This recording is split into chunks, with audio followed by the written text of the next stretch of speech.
Morning student. मैंने 3D start कर रखा है। 3D में 11.1 स्टार्ट कर रखी। 11.1 के क्वेश्चंस आपको सॉल्व करके बताए थे। अब मैं आपको क्वेश्चन नंबर 13 से बता रही हूँ कि क्या वैल्यू दे रखी है, क्या फाइंड करना है, ये चीज अच्छे से ध्यान रखना।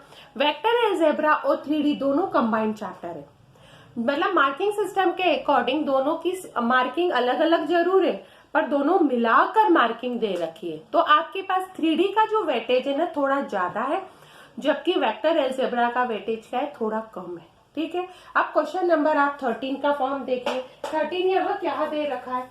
क्वेश्चन नंबर 13 में find the direction cosine line passing through the 2 point है -2 4 -5 और सेकंड दे रखा है 1 2 3। फाइंड क्या करना है, डायरेक्शन कोसाइन फाइंड करनी है।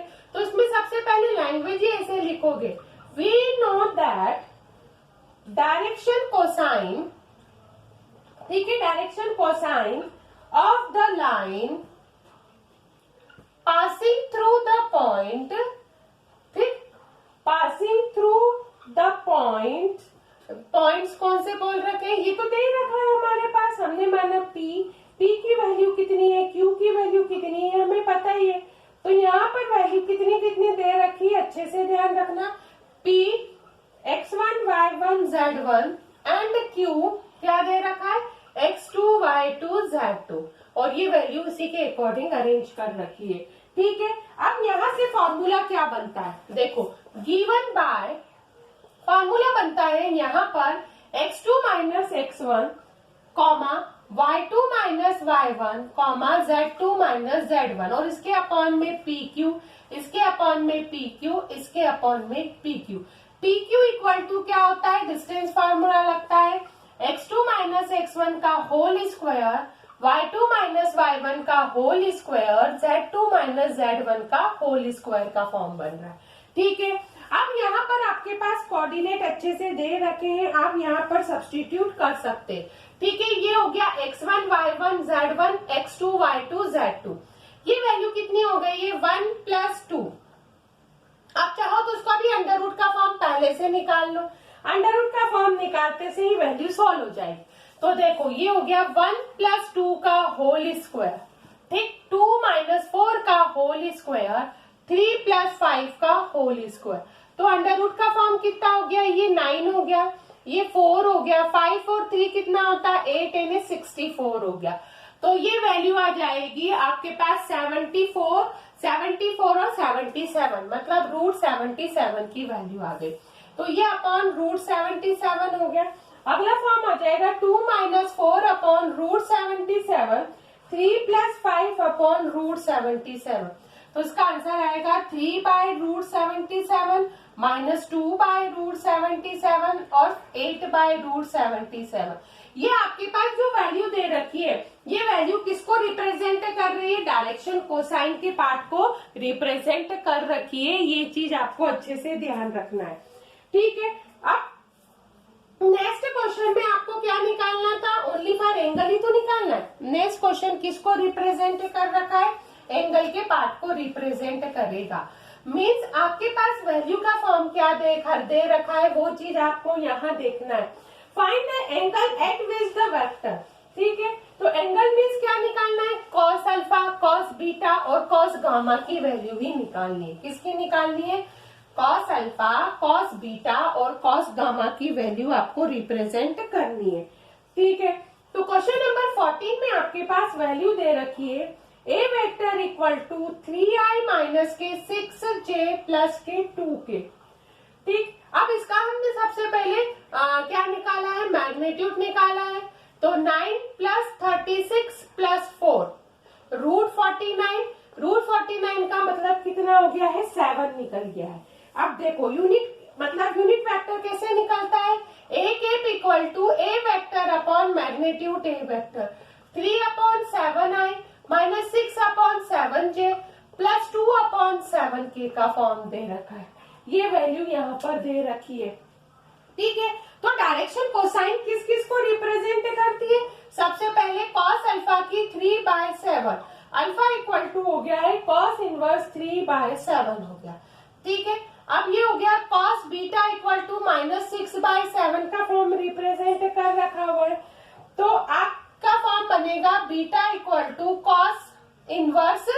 माइनस का 6/7, गामा इक्वल टू भी बन गया है cos इनवर्स 2/7।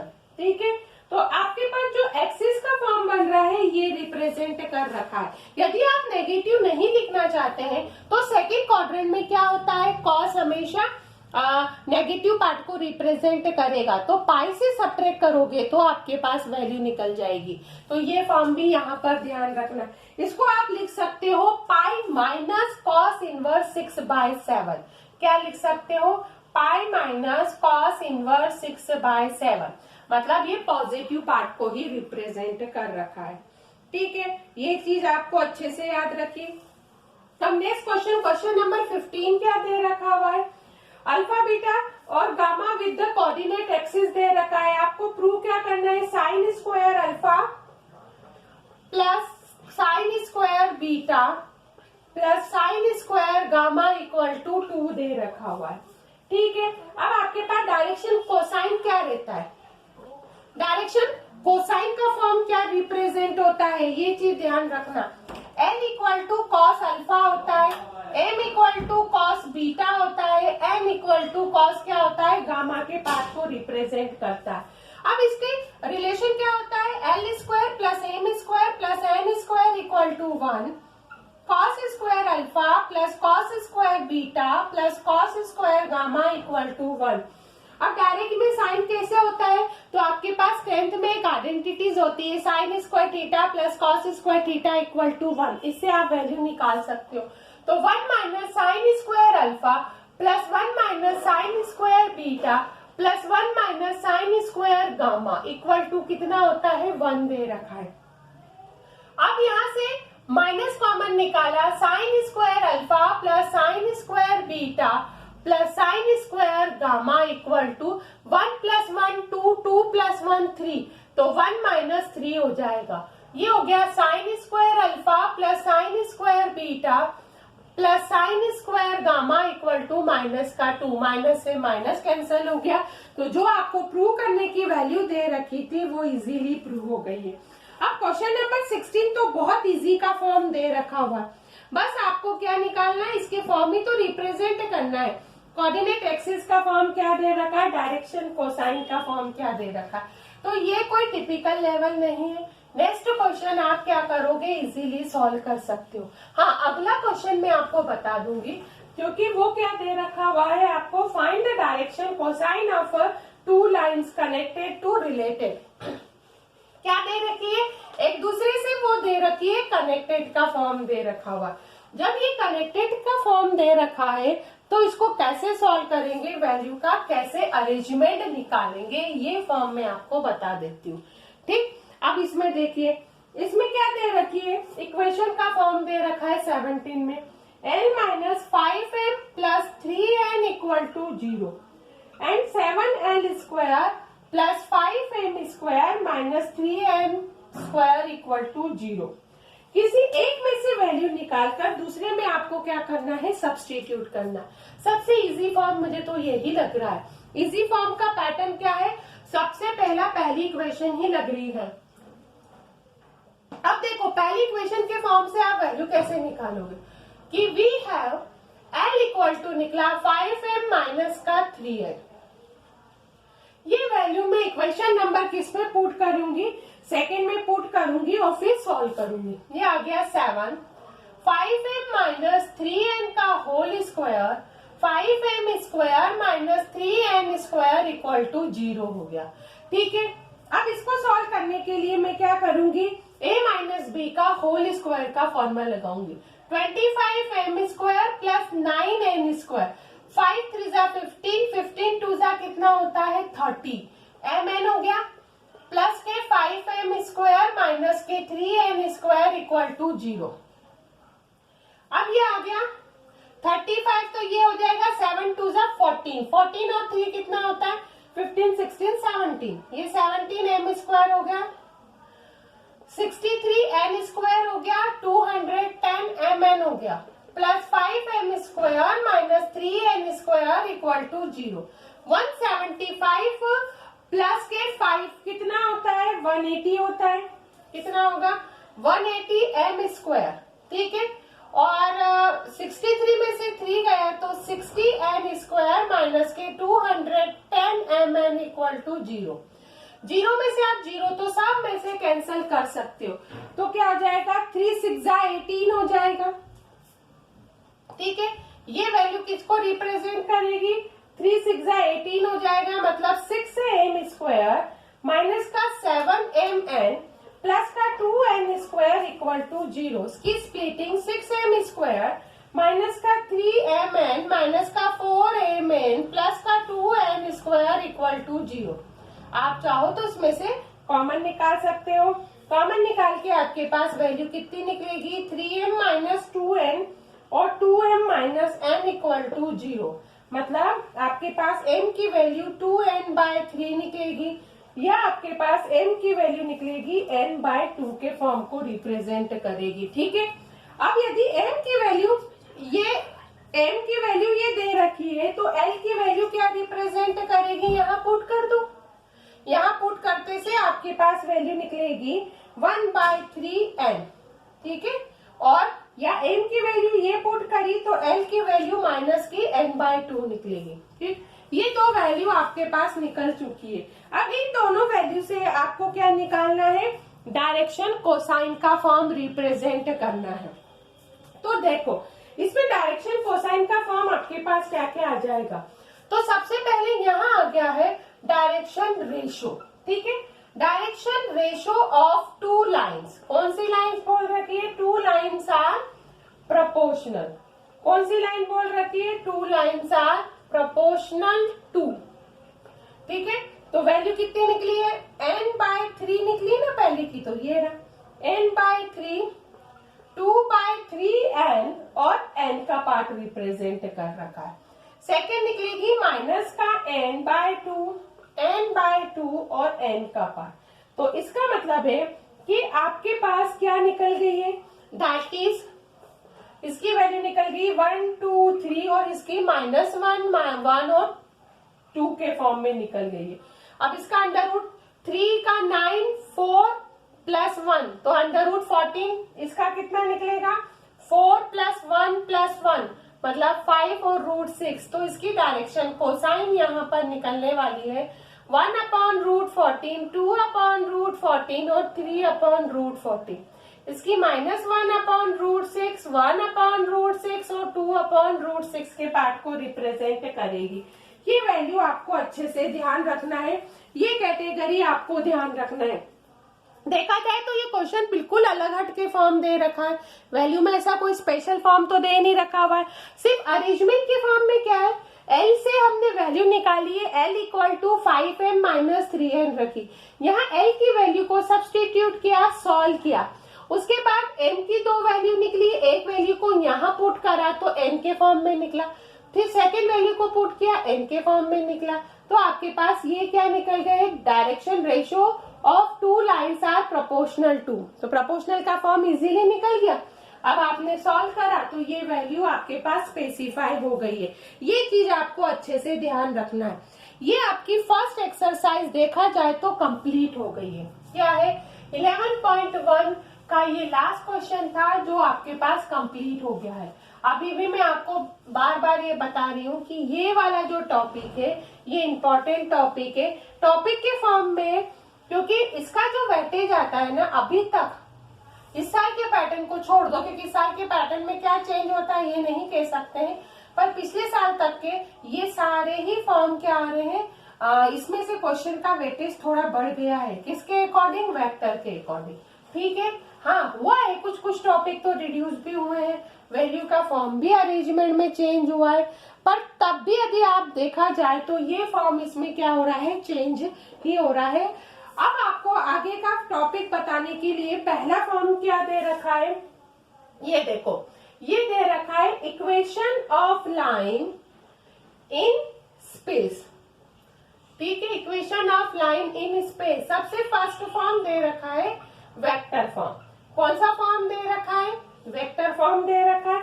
अब वेक्टर के फॉर्म में वैल्यू देख लो, ये हो गई आपके पास, ये वैल्यू आ गई है 0, ये y हो गई है, ये x, ठीक है, और ये z के फॉर्म को रिप्रेजेंट कर रखा हुआ। अब यहाँ की वैल्यू को ये देखो किस टाइप से ये अरेंज होती है। ये तो हो गई आपके पास ए वेक्टर, ए का फॉर्म है, ये हो गया ए वेक्टर, ये पी है, आर वेक्टर के फॉर्म को पैरेलल दे रखा है ने बी वेक्टर का फॉर्म। मतलब वेक्टर फॉर्म की इक्वेशन का फॉर्म अच्छे से सुन लो। Vector equation of a line, यहाँ चाहे तो लिख देती हूँ वेक्टर इक्वेशन ऑफ लाइन, ठीक है, पासिंग थ्रू, इसी के अकॉर्डिंग क्वेश्चन बनेगा इसलिए ध्यान रखना। Passing through a fixed point, point क्या होना चाहिए, फिक्स होना चाहिए, फिक्स पॉइंट है ना, विथ द पोजीशन क्या दे रखी है, position vector A and parallel to given vector, ठीक है, ये चीज दे रखी है बी वेक्टर। क्वेश्चन ऐसा ही बनेगा, पासिंग थ्रू द पॉइंट, एक फिक्स पॉइंट दे रखा है, ठीक है, और वेक्टर जो ए दे रखा है वो पैरेलल होगा कौन से वेक्टर से, बी वेक्टर के फॉर्म से पैरेलल होगा। तो इसके फॉर्म में आपके पास वैल्यू कितनी निकलेगी, ये देखो, ये एपी पैरेलल की कंडीशन निकालनी ना, तो ये आ जाएगा AP vector equal to lambda B vector. Parallel का केस होता है ये केस में, तो यहाँ पर एपी मतलब R vector minus A vector equal to lambda B vector बनेगा। इससे वैल्यू निकालो, R vector equal to A vector plus lambda B vector. ये हो गया आपके पास इक्वेशन का फॉर्म निकल गया है, ठीक है, ये आपके वेक्टर की पोजीशन निकल चुकी है। तो ये एक इक्वेशन का फॉर्म निकलेगा। यदि इसी को हम देखते हैं किसके थ्रू आ रहा है, कार्टेशियन के थ्रू आ रहा है। कौन सा फॉर्म बन रहा है, ये कार्टेशियन फॉर्म बन रहा है ना।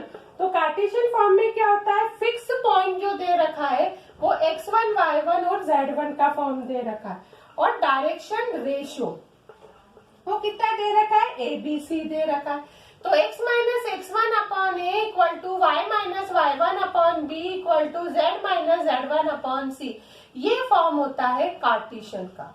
कौन सा फॉर्म रिप्रेजेंट होता है, कार्टेशियन का फॉर्म रिप्रेजेंट किया जाता है। तो एक तो इक्वेशन लाइन का कौन सा है, वेक्टर फॉर्म है, कार्टेशियन फॉर्म है। अब किसमें क्या पूछते हैं ये तो आपको अच्छे से ध्यान रखना है।